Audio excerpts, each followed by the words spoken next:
दृढ़ विश्वास के साथ पकड़े हुए हो और महान मानते हो, ऐसे ही कोई दूसरे धर्म का उपासक अपने इष्ट देव को और अपने धर्म को महान मानता है, इसलिए तुम अपने धर्म को महान करके दूसरे को नीचा दिखाने वाला वाद विवाद मत करो। कितना सुलझा हुआ स्वरूप महापुरुषों का। केवल वाद विवाद से तुम अपने धर्म और इष्ट देव को खो दोगे।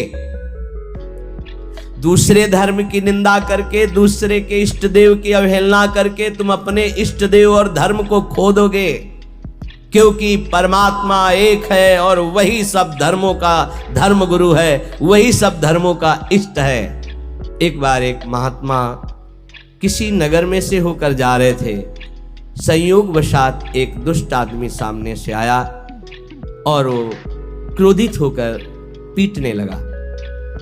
बहुत मारा महात्मा को, मूर्छित हो गए महात्मा, इतना मारा। बहुत दुष्ट स्वभाव के भी होते, वो जमीन पर गिर गए।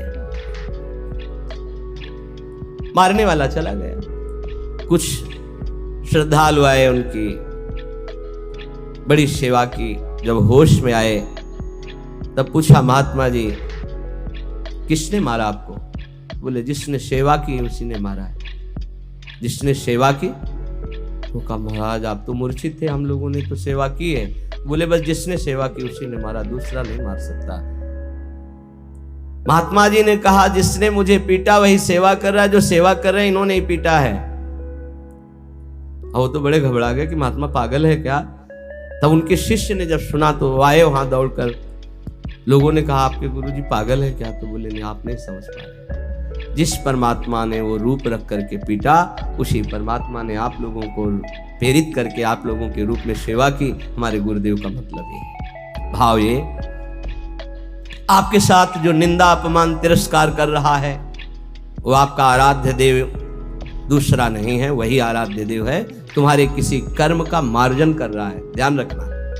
अब आगे बिल्कुल सुलझी हुई एक एक बात है। सच है कि उस दुष्ट में भी परमात्मा है। सच है कि व्याघ्र में भी परमात्मा है।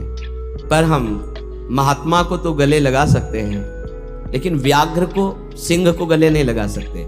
ऐसे ही हम मानते हैं कि दुष्ट में परमात्मा है, पर दुष्ट पुरुष में विद्यमान परमात्मा को केवल भाव द्वारा प्रणाम करके उससे संभाषण और संग कदापि उचित नहीं है। जैसे सर्प में भी परमात्मा है, सिंह में भी परमात्मा है, तो उसे गले नहीं लगा लेंगे। एक एक चेष्टा, एक एक वचन अमृत है। अगर ये धारण कर लोगे तो आपका भजन बचेगा और पचेगा और बढ़ेगा। एक किसान खेत में दिन भर पानी भरता रहा। जब सायंकाल हुआ तो उसमें पानी एक चुल्लू भी नहीं टिका। वो बहुत परेशान हो गया। मेड़ ज्यों की त्यों सब ठीक थी। फिर उसने देखा तो चूहों ने छेद कर रखा था जगह जगह, कई जगह मेड़ में। वो छेद से बाहर जा रहा था। उपासक समझे, पूरा जीवन साधना करते हो जाता है, लेकिन साधन संपत्ति एक चुल्लू भी नहीं बचती। किनकी? जिनके इंद्रिय रूपी चूहों ने छेद कर दिया है हृदय रूपी घर में। क्या? कभी ये भोग, कभी वो भोग, कभी वो भोग।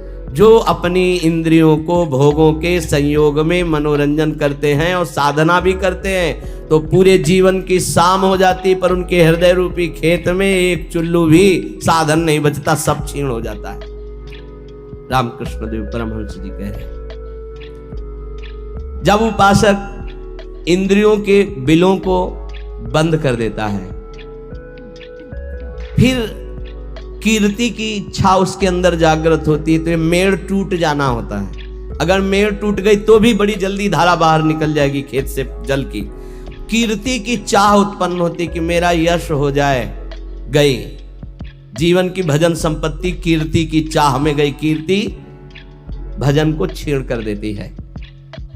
यदि आपके अंदर चाह नहीं हो, इष्ट के द्वारा कीर्ति होती, जैसे सेवक जी महाराज कह रहे हैं, जय जय श्री हरिवंश नाम गुण गाई है, उसके लिए कहा कि बिस्तरे सब जग विमल कीरति साधु संगति। विमल कीरति वो उसके भजन का नाश करने वाली नहीं होगी, क्योंकि इष्ट के द्वारा होती है।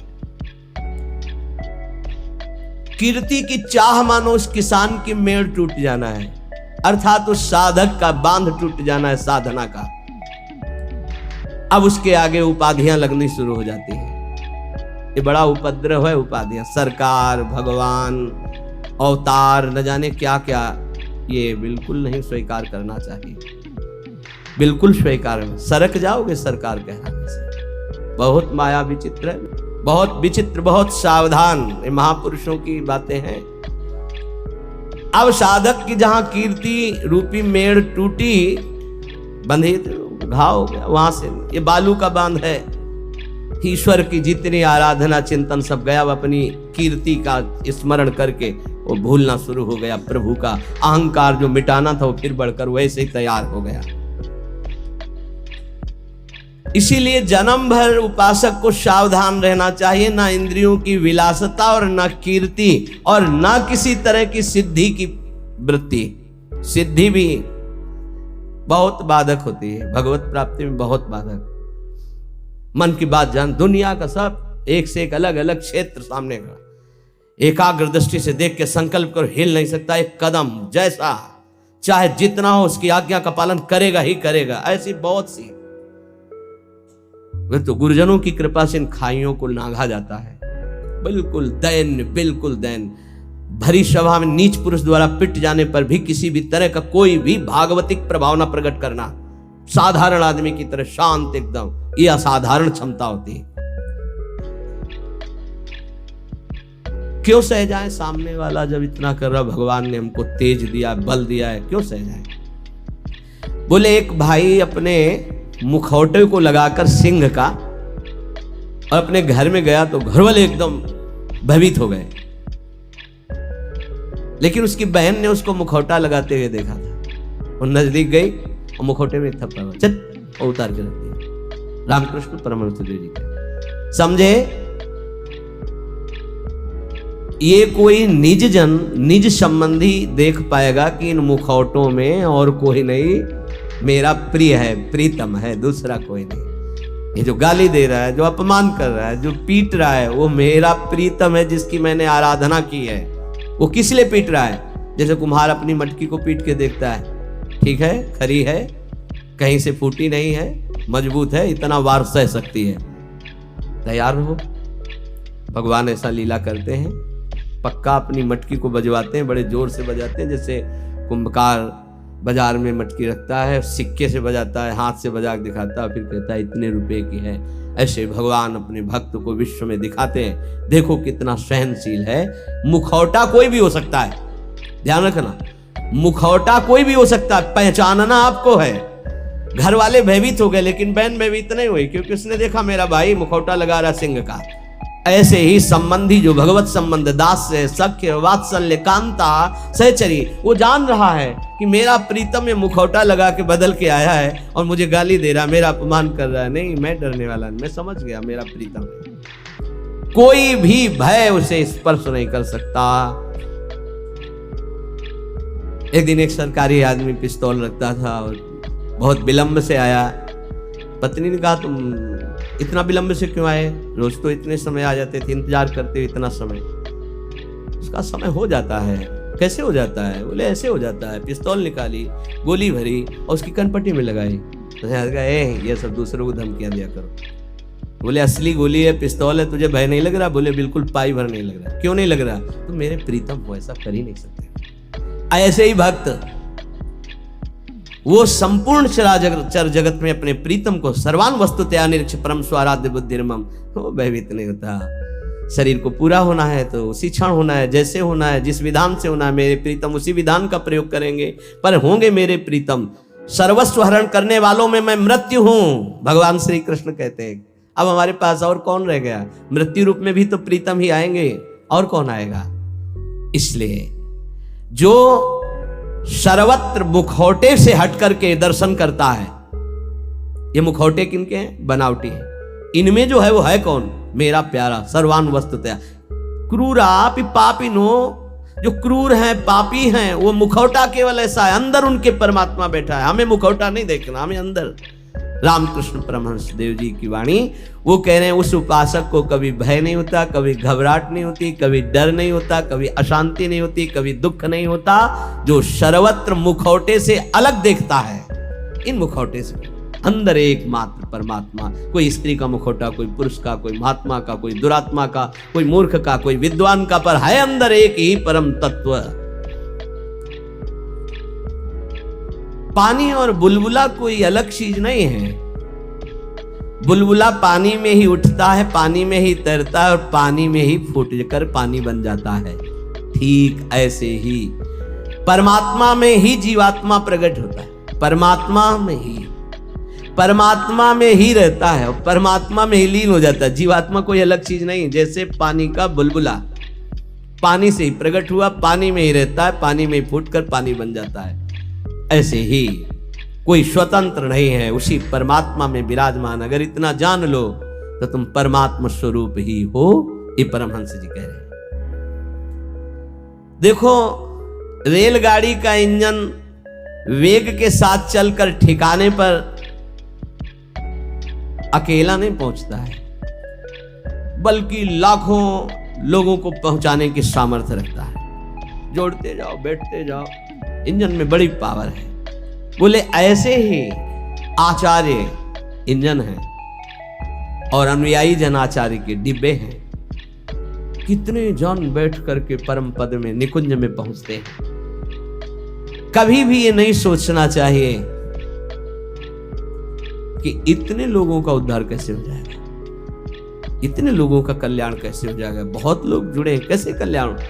तो बोले ईश्वरीय शक्ति इंजन है और वो संत, वो गुरुजन डिब्बे के समान। कनेक्शन इंजन से है तो इंजन में 2-4 लोग बैठते होंगे, लेकिन डिब्बे में 70, 80, 90, 100 ज्यादा भी बैठ जाते होंगे।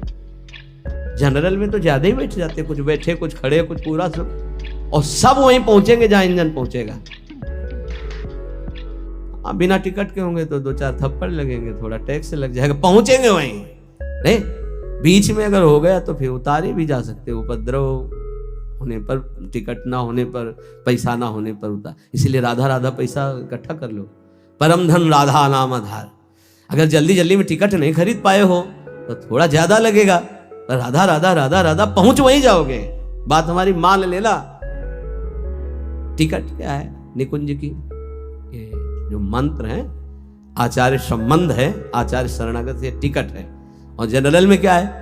राधा राधा राधा राधा राधा राधा, जैसे सब जप रहे हैं। तो बैठ सब गए हैं गाड़ी में, बीच में तुम्हारी चेकिंग भी होगी। बोले जल्दी में खरीद तो नहीं पाए, लेकिन एक राधा नाम की कीमत में पूरा त्रिभुवन बिक जाएगा। जो जांच करने वाले हैं वो कौन है? श्री जी के पार्षद ही हैं। ऐसे थोड़ी होता है कि आप श्री जी के पास सीधे डायरेक्ट पहुंच जाओ, ऐसा। तो राधा नाम जहां है ना, सीधे। और जिनको सौभाग्य से कहीं ये जो निकुंज के गुप्त मंत्र मिल गए हैं, तो अब दुर्भाग्य है कि उनके अंदर ठसक ना आवे, नहीं तो पास हो चुका है निकुंज का, पास मिल चुका है। सच्ची मानिएगा, सौभाग्य दुर्भाग्य में आप बदल रहे हैं कि आप मंत्र का चिंतन नहीं कर रहे हो, विषय चिंतन कर रहे हैं। रेलगाड़ी के इंजन में उतने लोग पार नहीं हुए जितने डिब्बे में बैठकर वहां पहुंच जाते हैं। अर्थात आचार्य और आचार्य परंपरा, आचार्य के तो विशेष विशेष कुछ पार्षद हैं, लेकिन आचार्य परंपरा में लाखों ऐसे महापुरुष हो गए कि करोड़ों को श्री जी के पास पहुंचा दिया, श्री जी में तन्मय करा दिया। राजहंस कभी पानी, वो दूध पीकर पानी को छोड़ देता है, राजहंस। ऐसे ही जो उपासक है, जो संत है, जो भगवत प्रेमी महात्मा है, तो माया और ब्रह्म दोनों मिले हुए हैं एक में। वो केवल ब्रह्म, केवल परमात्मा तत्व को और जल को जैसे छोड़ देता है, दूध पी के जल को छोड़ देता है, ऐसे वो माया के विकारों को छोड़कर परमात्मा स्वरूप में स्थित हो जाता है। दैवी संपदा का महान सुख उसके हृदय में जागृत हो जाता है, जो माया के विकारों पर मुक्ति प्राप्त कर लेता है। कोई भी विकार उसके ऊपर प्रभाव नहीं डालता। हाथी को खुला छोड़ दे तो मनमानी आचरण करके वृक्षों को उखाड़ता है, तोड़ फोड़ शुरू कर देता है। लेकिन जब महावत अंकुश पर अंकुश प्रहार करता है तो घुटने के बल हाथी हो जाता है। ऐसे ही ये मन मतवाला हाथी है, जिसने इसको स्वच्छंद छोड़ दिया है, ये सब तोड़ फोड़ कर देगा, धर्म विरुद्ध आचरण करेगा। महावत है उपासक, हाथी है मन और अंकुश है ज्ञान। प्रहार पे प्रहार करके उसको घुटने के बल में अर्थात मन को अधीन कर लिया, तब वो शांत चित्त परमात्ममय हो जाता है। मन ही भगवान का स्वरूप बन जाता है। इंद्रियाणाम मनश्चास्मि, पर पहले अंकुश की मार देनी पड़ेगी, छोड़ना नहीं। इसको छोड़ दिया तो तोड़ फोड़ मचा देगा। मत वाला ये हाथी है मन, किसी के अंकुश से, केवल ज्ञानांकुश, जो नाम मंत्र मिला खूब जपो, इसी से मानो तुम्हारे अंकुश की धार तीक्ष्ण होगी, इसी से तुम्हारा मन बस में होगा, दूसरा कोई उपाय नहीं। कल एक साधक प्रश्न कर रहे थे एकांतिक में, मैं जानता हूं ये नहीं करना चाहिए फिर भी करता हूं, क्यों? दो बातें। पहली बात, तुम में आध्यात्मिक सामर्थ्य खो चुकी है, जान करके भी तुम उसको रोक नहीं सकते क्योंकि बलहीन हो। और दूसरी बात, तुम्हारी सुख बुद्धि उसमें है, जरूर ये कहते हो मुंह से कि नहीं करना चाहिए, पर अंदर है कि इसमें सुख है। इन दो बातों के कारण तुम भ्रष्ट होते रहते हो। तो हमको पहली बात बलवान करनी है कि हमारे अंदर नाम बल आवे, तो दूसरी बात अपने आप हट जाएगी, सुख बुद्धि हट जाएगी। पहले नाम जप करके अपने को बलवान बनाइए। समस्त विकारों को नष्ट करने का मैं तुम्हें एक सरल उपाय बताता हूं। रामकृष्ण परमहंस देव जी, तालियां बजाकर जब नाम कीर्तन जोर जोर से किया जाता है तो जैसे वृक्षों में बैठे हुए पक्षी उड़ जाते हैं, ऐसे हृदय के काम क्रोध आदि नष्ट हो जाते हैं। रामकृष्ण परमहंस देव तालियां बजाकर राधा राधा राधा राधा राधा, किसी संगीत की और ज्ञान वृत्ति ना हो तो अपने पास परम संगीत है तालियां, तालियां बजाकर। तो कह रहे हैं कि जैसे वृक्षों में बैठे हुए पक्षी तालियां उड़ जाते हैं, ऐसे हृदय में बैठे हुए काम क्रोध भाग जाते हैं जब नाम कीर्तन। जब किसी को भी काम आदि वेदना हो तब नाम कीर्तन करके देखना, तो नाम कीर्तन होने ही नहीं देगा काम। देख लेना, उस समय अगर उपदेश भी किया जाए तो तुम्हें अच्छा नहीं लगेगा। कामी समझी में हरि कथा ऊसर बीज बय फल, और अगर आप शुरू कर दिए तो वो टिकेगा नहीं, भाग जाएगा पक्का। बहुत सुंदर उपाय महापुरुषों के हैं। उपासक की उपासना परिपक्व कब मानी जाती है? जब अपने आराध्य देव का नाम लेते ही रोमांच हो जाए, आनंद अश्रु बहने लगे, तब समझना चाहिए कि हमारी उपासना परिपक्व हो रही है। उपास्य देव का नाम लेते ही आंखों में जल आने लगे, अब उसकी उपासना रंग ला रही। राधा कहते आंसू भर जाएं। एक लकड़हारा जंगल की लकड़ी बेच बेचकर बड़े कष्ट पूर्वक अपना जीवन यापन कर रहा था। अकस्मात उस मार्ग से एक सन्यासी जी आ रहे थे। उन्होंने लकड़हारे के दुख को देखकर कहा, बेटा जंगल में तुम सूखी लकड़ियां बिन रहे हो, इसके आगे बहुत कुछ है, आगे बढ़ो और कुछ तुम्हें प्राप्त हो जाएगा, मैं देख रहा हूं। वो आगे बढ़ा, सूखी लकड़ियां छोड़कर, ध्यान देना महापुरुषों के उदाहरण साधारण नहीं होते, बात साधारण दिखाई दे रही। जब काफी आगे बढ़ा तो उससे चंदन की खुशबू आई, तो चंदन के वृक्ष मिले। सूखी लकड़ी छोड़कर उसने चंदन की लकड़ी काटी और बाजार में बेचा, अच्छा पैसा आया। फिर शब्द उसके कान में गूंजा कि बेटा और आगे बढ़ो। तो उसने सोचा और आगे अब क्या मिलेगा, तो आगे बढ़ा, क्योंकि उस संत के वचन सत्य सच्चिदानंद से युक्त थे। तो जंगल में उसे एक खान मिली तांबे की, अब तो तांबा बेच करके बहुत, फिर आवाज सुनाई दी और आगे बढ़ो, तो और आगे बढ़ा तो उसे चांदी की खान मिल गई, अब तो बहुत बड़ा धनी हो गया। फिर आवाज आई और आगे बढ़ो, तो आगे बढ़ा तो स्वर्ण की खान मिल गई। बोला आप तो बस यही पूर्णता हो, स्वर्ण ही स्वर्ण। फिर आवाज आई और आगे बढ़ो, तो उसे हीरे की खान मिल गई। अब एक हीरा जीवन भर लकड़ी बेचने वाला लकड़ी बेचता तो उसकी बराबरी नहीं, ऐसे हीरे की खान मिल गई। भावार्थ और अंदर उसका रहस्यार्थ, ये मानो भोगों में फंसा हुआ है। आगे बढ़ आगे बढ़, जैसे जैसे वो अध्यात्म की तरफ बढ़ता है, नाना प्रकार के दिव्य सुख, और आगे बढ़ सिद्धियों के सुख, और आगे बढ़ भावात्मक सुख, शांत सुख, दास्य सुख, वात्सल्य सुख, कांता सुख, सहचरित, अपूर्ण महामाधुर्य रस में स्थित। हमें जब तक भूमा सुख न मिल जाए तब तक रुकना नहीं, आगे बढ़ते रहना है। अल्प सुखों का भोक्ता भूमा सुख का अधिकारी नहीं होता। यदि संत की बात मानकर लकड़ी बेचना काम बंद न करता तो आगे नहीं बढ़ पाता। आवाज आती रही आगे बढ़, तो फिर चंदन, फिर आगे बढ़ा तांबा, फिर आगे बढ़ा चांदी, फिर सोना, फिर हीरा, अर्थात एक से एक दिव्यताएं, आप ज्ञान की सुंदर भूमिकाएं, भक्ति की सुंदर दिव्य भूमिकाएं, इनको क्रॉस करते थे। अल्प सुख साधना का मिले उसी में तृप्त हो गया, वो महान सुख को नहीं प्राप्त कर सकता। श्री रामकृष्ण परमहंस जी कहते हैं, लकड़हारे की तरह छोटी सी साधना के सुख को पाकर तृप्ति का अनुभव मत करो। ज्ञान का समुद्र लहरा रहा है आध्यात्मिक क्षेत्र में, और उस ज्ञान के परम धनी बनकर स्वयं भगवत स्वरूप हो जाओगे। देखो, एक छोटे पौधे की रक्षा उसके चारों ओर घेरा बना करके की जाती है, नहीं तो बकरी चर जाएगी। और वही पौधा जब बड़ा हो जाता है, वृक्ष रूप हो जाता है, तो सैकड़ों बकरियों का पेट भर जाएगा, उसकी छाया में रहेंगे, उसका कुछ नहीं बिगड़ेगा।